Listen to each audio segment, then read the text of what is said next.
In today's video, I'm going to teach you how to remove the footer in Mailchimp. This process can seem a bit daunting at first because Mailchimp's default footer is there to ensure compliance with anti-spam laws.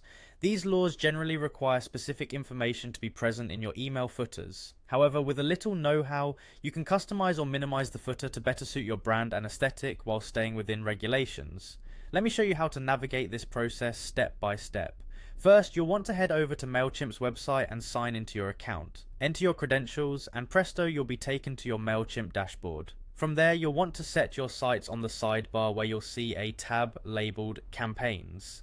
Click on this tab and it will guide you to a new page showing all your active and past campaigns. Once you've landed on the campaigns page, you'll see options to either create a new email marketing campaign or edit an existing one. Select the campaign you wish to work on. If you're starting fresh, go ahead and create a new one. This is your canvas, so choose the option that best suits your current needs. Now, as we scroll down through our email design, our journey takes us to the footer block. It's easy to spot right at the bottom of the email draft. You'll likely come across a section labeled with phrases like edit contact info or unsubscribe.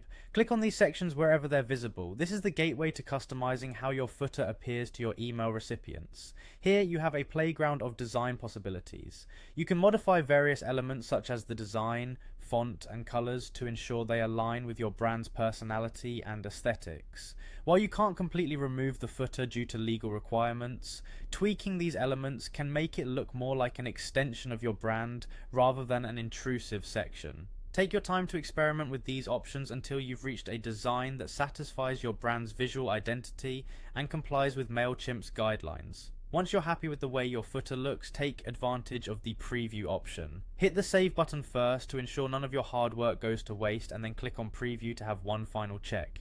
This will show you exactly how your emails will appear in your subscribers' inboxes, allowing you to make any last minute adjustments. And there you have it, customizing or minimizing your Mailchimp footer made simple. Go on and give it a try, and before you know it, you'll be sending out emails that look sharp and professional. Thanks for watching, and I hope this guide has been helpful.